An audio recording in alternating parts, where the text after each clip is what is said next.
Your Excellencies, members of the Diplomatic Corps, distinguished guests, ladies and gentlemen, on behalf of the board, the members and staff of the Africa Center, I want to welcome all of you to the conference on the use of images and messages taking place here today and tomorrow in Dublin Castle.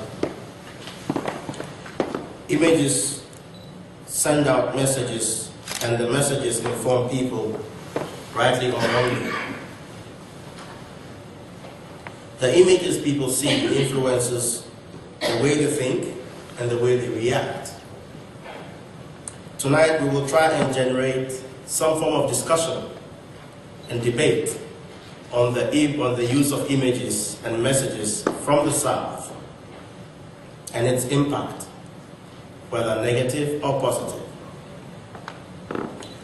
Also, we will be linking this issue of the use of images to human rights legislations to try and see if it's an abuse of human rights or if it upholds human rights or how it impacts on human rights. In addition, we will be hearing about a man who, defying all odds, has become an icon of his generation, our generation, Nelson Mandela. The 18th of July has been designated the International Day, Nelson Mandela's Day. So this conference is actually tying into the Nelson Mandela Day, and we are linking it to celebrate this man. I think most of you are probably very familiar with the DOCAS Code of Conduct on the use of images and messages.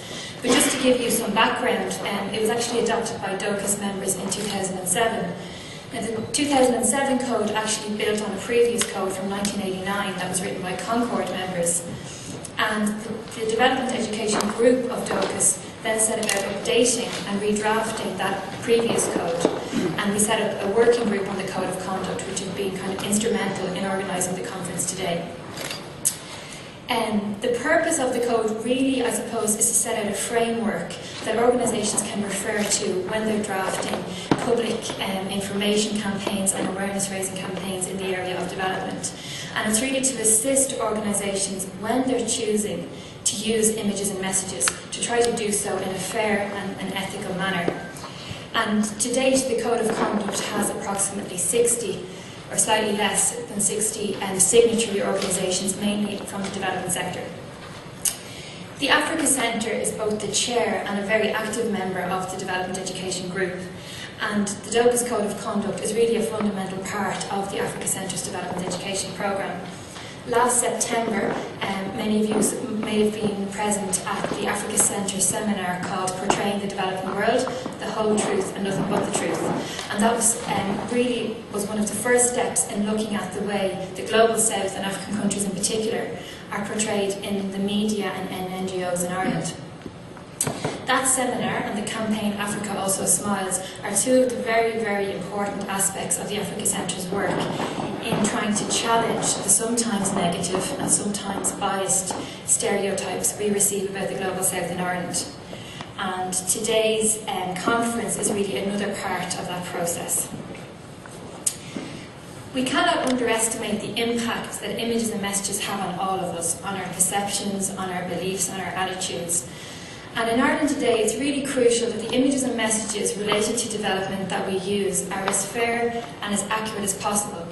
Not only so that the Irish public actually understands the complexities of development and that we understand the varied living experiences of people living in the Global South, because at first glance, a code of conduct on images and messages in development doesn't seem very relevant to people who aren't working in development. But this conference is really about broadening the scope of this work. If we think that the use of images and messages is a human rights issue, well then actually it should go far beyond development. It should incorporate all sectors of our society.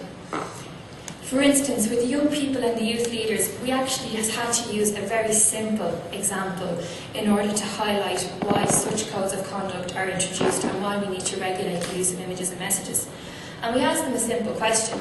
We asked them how many of them had ever seen a photograph of themselves that they didn't like and asked a friend to delete it. And of course, almost everybody said they had. And then we said, how would you feel if not only the person kept the photograph that you didn't like, but that they then went on to publish it on billboards, in magazines, in newspapers, on the news, and millions of people saw it? How would that make you feel? And it may seem like a very flippant comparison, comparing a teenager's Facebook profile with a fundraising campaign for relief in Haiti.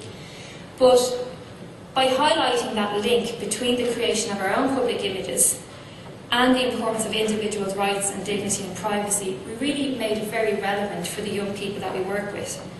And when we applied that same reasoning then to the situations of vulnerable people in more difficult circumstances than we find ourselves in Ireland, it really highlighted to them why the Code of Conduct and regulating the use of images and messages is so important. In his speech to the United Nations on the 50th anniversary of the Universal Declaration of Human Rights, Nelson Mandela applied the experience of South Africa to the world as a whole. The very right to be human is denied every day to hundreds of millions of people as a result of poverty.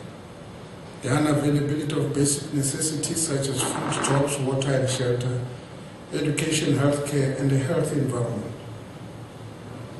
The failure to achieve the vision contained in the declaration finds dramatic expression in the contrast between wealth and poverty, which characterize the divide between the countries of the North and the countries of the South, and within individual countries in all the hemispheres. He also warned against the language of rights being used to hide attempts to maintain the power privileges or special status of one national group. Nelson Mandela to South Africa and the world became a symbol of freedom. It became a symbol of a struggle. News reports, but that there's little context or background given. It also found that audiences perceive TV coverage of the developing world as either picturesque safari or doom and gloom, and that news reports and charity appeal programmes reinforce the stereotypes of relentless poverty and disaster. But importantly, in light of our discussion here today, the research showed that the public are really keen to see positive coverage of people in the developing world.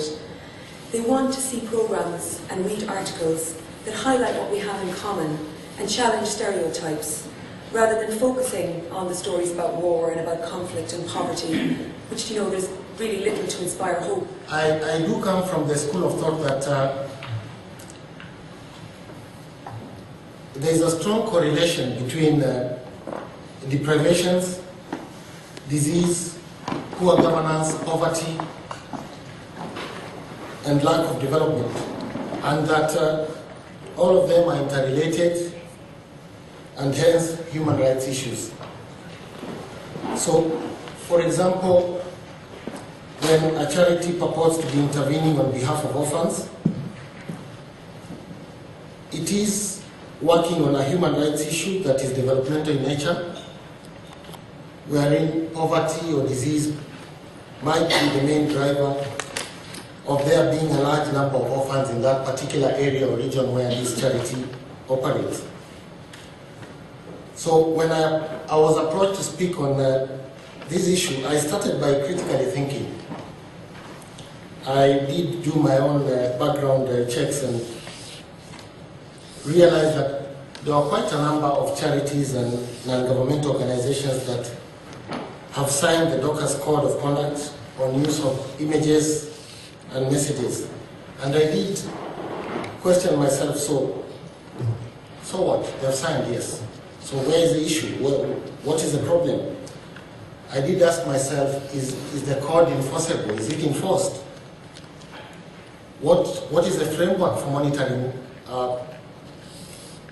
the ethical use of this code of conduct? And is there an enforcement mechanism? I also considered the unlawful use of images and messages in contravention to the Docker's Code as opposed to outright illegal contravention of laws like copyrights and intellectual properties. I deliberately tried to consider it from this perspective, appreciating the fact that this code is a peer code by organizations, like-minded organizations, that have signed up to it, committing to certain basic ethical criteria of the use of messages and images. And I also did consider that, for example, where one illegally uses, contravenes copyright or intellectual property law, this is enforceable in law, as in one can move court or try to seek grievance through the mainstream court. Okay, those are just kind of examples, actually, of good videos that you saw. So, for example, Chechen Crossfire, if you want to kind of have a quick look at that, when you want, Alex, it's a kind of brilliant narrative of Alex's story. This is another brilliant idea that Shifan was creating. They have a kind of a mix of a multi-video, multimedia page to show a little bit what they are doing. So it's a mix of art, exhibitions, videos, cartoons also for children to explain about the work that they are doing, which is quite good. On some video blogs, again, take use of videos. They have full of that in there, which are really good. So on the recommendations, well, that the homepage is the best place, to have, the reference to the code, which is there. Otherwise, there need to be other places. For example, I think would be the About Us one. The use of a logo, once again, is also encouraged. This is the best way to drag actually people's attention on that. Another one, the feedback mechanisms. Everybody should have one, and one that would be personal. That would be, gives you a feel of somebody at the other end of the line. And the use of what I thought about this event, because he took actually the photograph of some participants, a close-up, and I said, what if you took the photograph from a different angle, given who was there? And he was like, no, because, and he had an argument. And we talk about how subjective is a photograph. Because who decides who is going to be in the picture? Who decides what is the light that you are going to put in the picture? Who decides if the picture is going to be in color or black and white?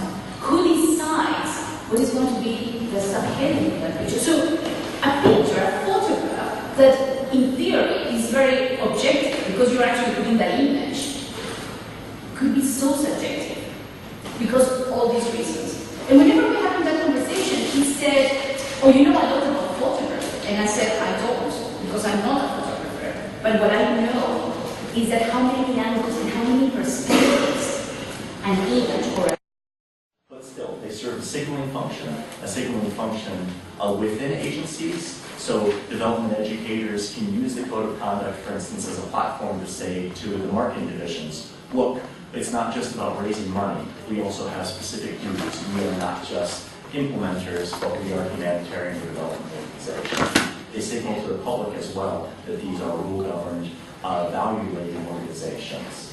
They are aspirational. So even if organizations aren't necessarily fulfilling every single line of the code, this is still something that is out there that organizations can point to as something to which they should constantly look to achieve. They also preserve independence of operation. Again, this idea that if the sector didn't start to organize, then states would come in and organize. So organizations can point to these and say, look, we are rule governed. This is a platform for talking to states.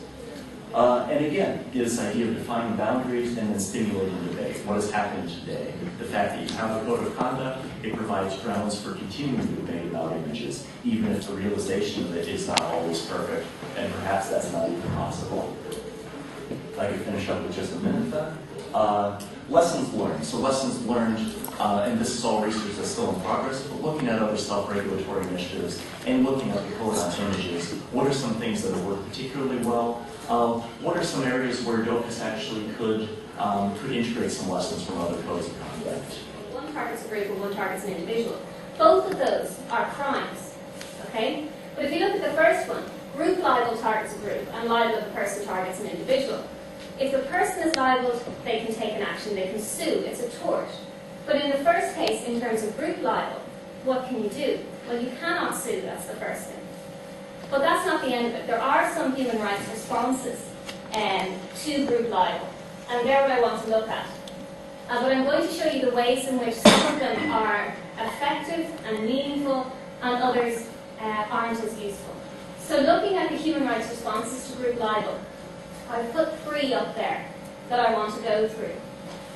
The first one I'm going to start with in terms of human rights responses to group libel is at the more extreme end, okay? And that is media activity as an international crime.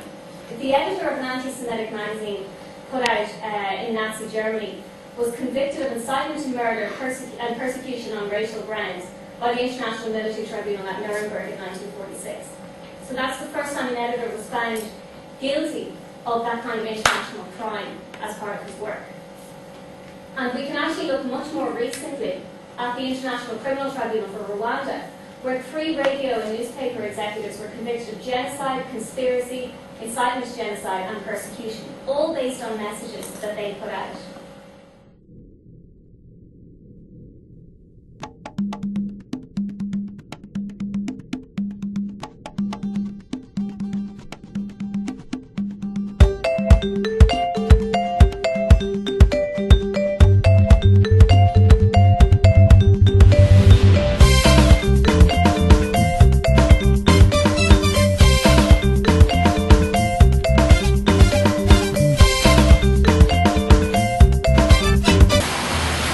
We want to say a big thank you to all the people who participated and the people who sent us emails and wished us good luck. We want to thank the media for their participation as well and their interest in that they came in to support this program, to support this conference, and they were a big part of it. We thank RTV, Irish Times and the likes who came in, Metro Aaron, the African Voice newspaper. All of them came in to support, and we are very grateful to them for that. So we hope that we'll see you again in another of the Africa Center's programs and activities, and we'll keep fighting the good fight to promote the positive image of Africa and Africans in Ireland. Thank you.